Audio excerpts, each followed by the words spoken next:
पेड़ के टुकड़े कर दो। एक बार दो पड़ोसियों के बीच आम के एक पेड़ को लेकर झगड़ा हो गया। इस झगड़े ने इतना उग्र रूप धारण कर लिया कि एक पड़ोसी केशव ने बादशाह के यहाँ जाकर फरियाद की।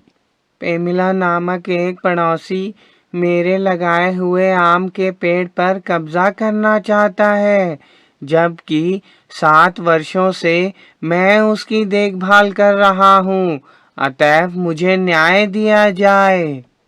इस मामले का निपटारा करने का हुक्म बीरबल को मिला। आज्ञा पाकर बीरबल ने दोनों पड़ोसियों को बुलाया और बारी बारी से उनका बयान लिया।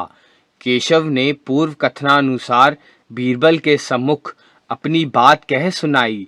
बीरबल ने उसकी बात सुनकर उसे जाने का आदेश दिया। फिर पेमिला को बुलाकर पूछा, क्या ये आम का पेड़ तुम्हारा है? पेमिला ने अत्यंत विनम्रता से उत्तर दिया, हाँ हजूर, वह पेड़ मेरा ही है। 7 साल तक मैंने इसकी खूब हिफाजत की और आज जब उसमें फल लगे तो केशव उसे हथियाने की कोशिश कर रहा है। पेमिला की बात सुनकर बीरबल बोले, क्यों? कोई उस पेड़ की चौकसी भी करता है? मेरी और केशव दोनों की राय से एक चौकीदार उसकी देखरेख करता है। पेमिला ने उत्तर दिया। यह सुनकर बीरबल ने चौकीदार को बुलाया और पेमिला को जाने की आज्ञा देते हुए कहा, इसका फैसला कल किया जाएगा। आज्ञा पाकर पेमिला घर चला गया। बीरबल ने चौकीदार से पूछा, तुम किसी की तरफ से रखवाली करते हो? चौकीदार ने उत्तर दिया, मैं दोनों की तरफ से देख रेख करता हूँ। मुझे ज्यादा दिन भी नहीं हुए हैं, 1-2 महीने से ही यहाँ हूँ, इसलिए मैं यहाँ भी नहीं कह सकता कि पेड़ वास्तव में किसका है। बीरबल ने चौकीदार को वहां रहने का हुक्म दिया तथा स्वयं इस मामले पर विचार करने लगे। शाम को बीरबल ने चौकीदार को बुलाकर कहा, तुम बारी बारी से पेमिला और केशव के घर जाओ और उनसे कहो कि आम के पेड़ के पास हथियार बंद डाकू खड़े हैं और आम तोड़ने को तैयार हैं। फिर चेतावनी देते हुए आगे बोले, मेरी बताई हुई बात से ज्यादा या कम कुछ मत कहना। तुम्हारे पीछे मैं अपने आदमियों को भेज रहा हूँ।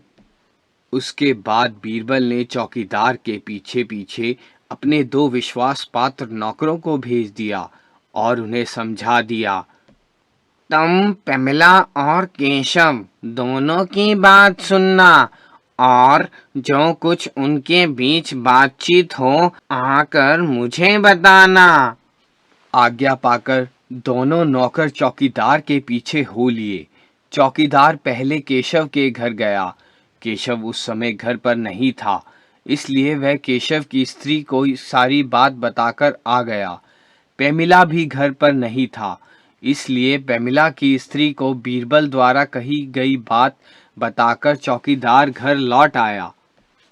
बीरबल ने जिन 2 नौकरों को भेजा था उनमें से एक पेमिला के तथा दूसरा केशव के मकान के पास ही छिपा बैठा था। जब रात हो गई तो केशव आया। घर आते ही उसकी स्त्री ने उसे चौकीदार द्वारा कही गई बात बता दी। यह सुनकर केशव बोला, इस अंधेरी रात में कौन जाए और वह भी बिना खाए पिए शत्रुओं का सामना करने? चाहे आम रहे या ना रहे, मैं नहीं जाऊंगा। कुछ क्षण रुकने के बाद उसने पत्नी से आगे कहा, मैंने तो यह सोचा था कि यदि जुगाड़ लग गया तो आम का पेड़ हाथ लग जाएगा, नहीं लगा तो ना सही, मेरा उसमें लगा ही क्या है। मैंने सिर्फ पेमिला को परेशान करने के लिए यह षड्यंत्र रचा था। केशव की बात को बीरबल द्वारा भेजा गया नौकर सुन रहा था। उधर पेमिला जब अपने घर पहुंचा तो स्त्री द्वारा आम तोड़े जाने की वही खबर उसे भी मिली। वह बिना किसी विलंब के आम के पेड़ की ओर शत्रुओं का मुकाबला करने के लिए जाने लगा। उसकी स्त्री ने जब भोजन कर लेने को कहा तो वह बोला, भोजन तो वहां से आकर भी कर सकता हूँ, लेकिन यदि इस मौके पर नहीं गया तो मेरी 7 साल की मेहनत मिट्टी में मिल जाएगी। बीरबल का दूसरा नौकर भी सब बातें छिपकर सुन रहा था। जब पेमिला कंधे पर लाठी रखकर पेड़ की ओर बढ़ा तो नौकर अपने पहले साथी से मिलने तथा केशव की बात जानने के लिए उसके मकान की ओर चल गया। बीरबल के नौकरों ने उनके सम्मुख दोनों की बातों को कह सुनाया। जब दूसरे दिन वादी तथा प्रतिवादी उपस्थित हुए तो बीरबल ने दोनों को संबोधित करते हुए कहा, यह पेड़ तुम दोनों का है। मेरे पास अब तक जो सबूत आए हैं उनसे यही पता चलता है, इसलिए इस पेड़ पर तुम दोनों का समान अधिकार है। इस वक्त पेड़ पर जो फल लगे हैं उनमें से आधे आधे तुम दोनों में बांट दिए जाएंगे।